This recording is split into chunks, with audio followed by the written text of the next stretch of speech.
A gente vai falar bastante de bola, mas isso daqui a pouco, depois do encerramento desta primeira hora, aqui não acontece. A gente vai começar o nosso programa de hoje indo a Brasília. O Rafael Procópio está conosco, falando sobre o tema. É tema, né? Vamos fazer o quê? Que se fala demais na capital federal, mais do que todos os outros. Fala, Rafael Procópio. Oi, Ronald. Oi, Zaidan. Olá. Boa tarde, boa sexta-feira para vocês e para Procópio. todos que seguem com a gente.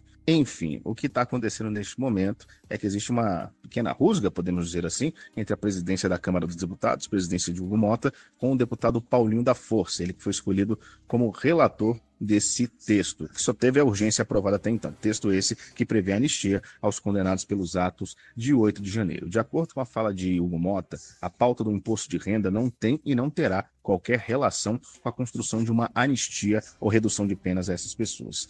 O Paulinho, ele tem dito que não votar o texto que beneficia o ex-presidente Jair Bolsonaro e outros presos poderia ter efeito negativo sobre a revisão das contribuições para o imposto de renda no Congresso.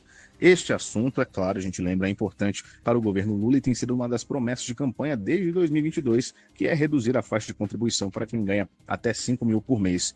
Desde que ele foi indicado como relator desse projeto de anistia, Paulinho tem encontrado muita dificuldade e tem tentado conversar com as mais diversas frentes. Logo depois que foi escolhido o relator, foi até São Paulo, conversou com Aécio Neves, conversou com Michel Temer. Essa semana já conversou lá na residência oficial com o Hugo Mota e com Davi Alcolumbre. Ele está tentando chegar a um meio termo aí, para ver se consegue não desagradar totalmente nem a oposição, que quer a anistia irrestrita, ampla e geral, e muito menos a base governista, essa que não quer nenhum tipo de anistia, pelo menos até este momento. E só relembrando a fala de Hugo Mota durante esta semana, ele e o relator Arthur Lira desse projeto do imposto de renda já afirmaram que o texto vai para a votação no plenário da Casa na próxima quarta-feira, não antes na terça-feira, de uma reunião de líderes partidários, algo que já é comum e esperado e tem acontecido, na verdade, com mais frequência nesses últimos tempos.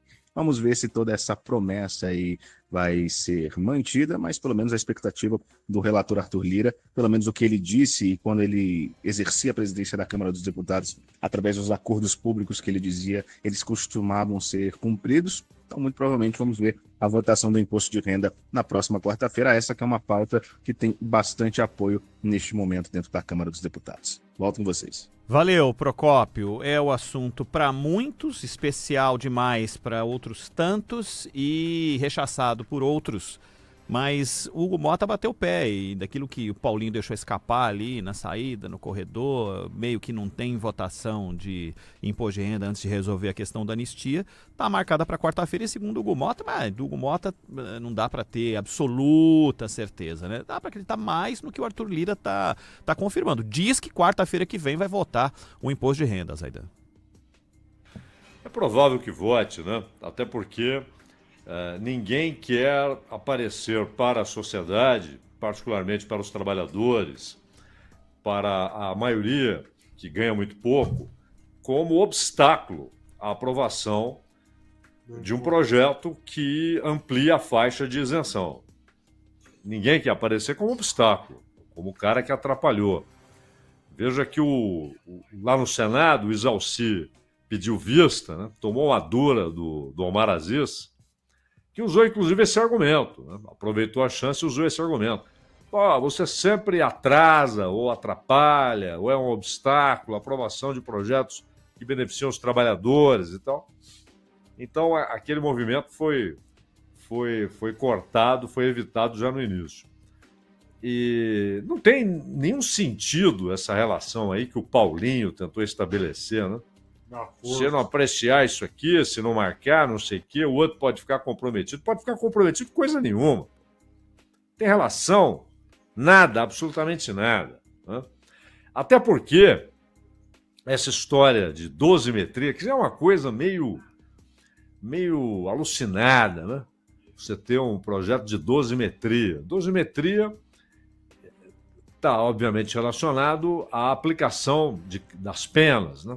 Por isso, a dosimetria é essencialmente individual, porque você considera atenuantes, agravantes, para estabelecer o tamanho da pena.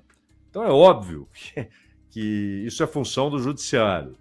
Por outro lado, como a dosimetria é em si, conceitualmente, né, Ronald, uma negação da anistia, porque a anistia é esquecimento. Anistiar é apagar. A dosimetria, não. Ela não apenas admite aquela situação jurídica, mas ela trata apenas da pena. Pode reduzir, pode aumentar. No caso, é uma proposta para redução drástica, considerável, das penas aplicadas. Aquele pessoal do núcleo, do primeiro núcleo, e também aqueles que foram a massa de manobra lá no 8 de janeiro. E, então, há uma forte oposição, inclusive dentro do PL, à ideia da dosimetria, por ela ser, inevitavelmente, como conceito, a negação da anistia. Agora, quem foi condenado quer uma coisa ou outra, né?